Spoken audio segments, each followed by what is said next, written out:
دعائے فرج عام طور پر اس کے ترجمے کو اس انداز سے عوام الناس میں متعارف کروایا گیا ہے، اور لوگ اس طرح سے سمجھتے ہیں کہ جیسے دعائے فرج کا مطلب ہی دعائے امام زمان علیہ الصلوۃ والسلام ہے، یعنی گویا لفظ فرج کا مطلب امام زمان علیہ الصلوۃ والسلام ہے، جبکہ عربی زبان میں فرج کہا جاتا ہے کشادگی کو، وسعت کو، آسانی کو اور مسئلے کے حل کرنے کو۔ تو یہ دعا اس وقت امام زمانہ علیہ الصلوۃ والسلام نے سکھائی ہے کہ جب ایک شخص، ایک مومن بہت زیادہ سخت پریشانی میں مبتلا تھا، اور خود امام زمانہ علیہ الصلوۃ والسلام نے اس کی پریشانی کو حل کرنے کے لیے دعا اس سے تعلیم فرمائی۔ تو آسانی کے معنوں میں فرج کا لفظ ہے، اسی لیے جب ہم یہ کہتے ہیں کہ دعائے فرج امام زمانہ علیہ الصلوۃ والسلام، یعنی امام زمانہ علیہ الصلوۃ والسلام کی طرف سے آسانی ملنے کی دعا، کہ امام زمانہ علیہ الصلوۃ والسلام سے ہم نے نصرت کو طلب کیا ہے اور وہ ہمارے لیے آسانیاں پیدا فرمائیں گے۔ کئی ساری باتیں ہیں اس دعا کے حوالے سے، اور شاید ایک گھنٹے کا وقت بھی ہمارے لیے کم ہو، اور باتیں اس حوالے سے بہت زیادہ ہیں۔ ایک تو خود بات یہ ہے کہ یہ دعا کب تعلیم فرمائی گئی، پھر مسئلہ یہ ہے کہ اس دعا کے اندر جو مطالب بیان کیے گئے ہیں وہ کون کون سے مطالب ہیں، اس کا ترجمہ کیا ہے، اس کی تفسیر کیا ہے۔ پھر ایک اور بات یہ ہے کہ اس دعا کے اندر ہم امام زمانہ علیہ الصلوۃ والسلام کے نام بھی لے رہے ہیں، اور دو اور معتبر اور مقدس شخصیات کا نام لے رہے ہیں، یا محمد یا علی یا علی یا محمد۔ کیوں ان بڑی ہستیوں کا نام اس طرح سے ہم لے رہے ہیں اور پکار رہے ہیں؟ تو بہت ساری اس کے اندر بحثیں ہیں کہ وسیلہ اختیار کرنا چاہیے پروردگار سے طلب کرنے کے لیے، خود پروردگار نے حکم دیا ہے کہ وسیلے کو اختیار کیا جائے، اور کن کن وسیلوں کو اختیار کرنا چاہیے۔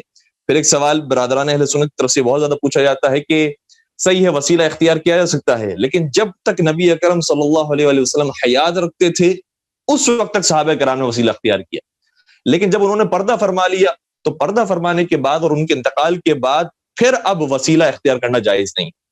تو بہت ساری مختلف بحثیں ہیں کہ جو اس موضوع کے اندر آتی ہے، اور ہماری کوشش ہوگی کہ ان ساری بحثوں کو جلد جلدی آپ کی خدمت میں عرض کریں۔ سب سے پہلی بات یہ کہ دعائے فرج یہ کس موقع پر سکھائی گئی؟ ایک بندہ مومن ظاہراً عراق کی جیل میں اسے بے جرم قیدی بنا لیا گیا، اور سامرہ کا شاید ظاہراً یہ واقعہ ہے کہ اس نے اس موقع پر اپنے زمانے کے وقت کے امام کو پکارا، اور یہ ایک اہم نقطہ ہے۔ نقطہ اس کے اندر اہم یہ ہے کہ انسان اپنی پریشانی کو واقعاً پریشانی سمجھے اور اس کے بعد کہے کہ میرا اس پریشانی کو حل کرنے والا کوئی نہیں ہے سوائے میرے امام کے، تب امام زمانہ علیہ الصلوۃ والسلام کی طرف سے نصرت ملتی ہے۔ ورنہ کچھ لوگ ایسے ہیں، دیکھیں دو مسئلے ہیں، کچھ لوگ ایسے ہیں کہ جو پریشانیوں کے اندر ہیں لیکن انہیں پتہ ہی نہیں ہے کہ وہ مشکلات میں ہیں۔ مثال کے طور پر پاکستان کے معاشرے میں، ہندوستان کے معاشرے میں، اور کئی سارے دیگر ممالک کے اندر، حتیٰ یہاں پر یہ مجھے کہنے میں کوئی آر محسوس نہیں ہو رہی کہ جو ترقی یافتہ ممالک ہیں وہ خود بہت بڑی پریشانیوں میں، لیکن وہ محسوس ہی نہیں کر رہے کہ بڑی پریشانی۔ کیوں؟ کیونکہ ان کے پاس کھانا موجود ہے، لائٹ موجود ہے، پانی موجود ہے، گیس موجود ہے، بہترین نظام موجود ہے، قانون پر عمل کرنے والے لوگ موجود ہیں، پولیس موجود ہے، اور بظاہر بہت اچھی زندگی گزر رہی ہے۔ لیکن کیا زندگی اسی کھانے پینے کا نام ہے؟ اگر کھانے پینے کا نام ہے تو ہم سے زیادہ اچھی زندگی تو جانور میں، جنگل میں جانور گزار رہے ہیں، وہ بھی کھانا پینا کر رہے ہیں، ان کو بھی پروردگار نے گھاس پھوس اور درخت اور میوے سب کچھ دیے ہوئے ہیں، اور وہ بہترین زندگی گزار رہے ہیں، وہ بھی مشکلات میں نہیں ہے۔ تو کیا ہماری زندگی وہی حیوانی زندگی ہے، یا ہماری زندگی انسانی زندگی ہونی چاہیے؟ تو اگر انسانی زندگی ہونی چاہیے تو انسانی زندگی مطلب یہ ہے کہ ہم وہ کام کریں، کم از کم جو بے دین افراد بھی ہیں وہ کم از کم وہ کام کریں جو ان کی فطرت جو جس کی اجازت دے۔ اب فطرت کیا اس بات کی اجازت دیتی ہے کہ ہم جنس پرستی عام ہو جائے؟ کیا فطرت اس بات کی اجازت دیتی ہے کہ خواتین کو گھر سے باہر اور اس طرح سے کہ سر پہ چادر نہ ہو، اور پھر باہر کا ماحول اس سے زیادہ کھلا ہوا ماحول ہے، اس طرح سے جانے کی کیا اجازت دیتی ہے فطرت؟ کیا فطرت اس بات کی اجازت دیتی ہے کہ بچوں کو گھر سے باہر نکال دیا جائے، جب بچوں کو اس طرح سے آزاد چھوڑ دیا جائے کہ والدین کے اوپر کوئی سرپرستی نہ ہو، کوئی ان کو دیکھنے والا نہ ہو، اور پھر یہی بچے جب بڑے ہو جائیں تو والدین کو گھر سے نکال دیں؟ کیا فطرت اس بات کی اجازت دیتی ہے؟ ان چیزوں کی اجازت فطرت نہیں دیتی، لیکن مغرب کا قانون دیتا ہے۔ تو اس مغرب کے قانون کے اندر، یا حتی بعض مشرقی ممالک کے اندر بھی جو ہم رہ رہے ہیں، اگر ہم سمجھیں گے کہ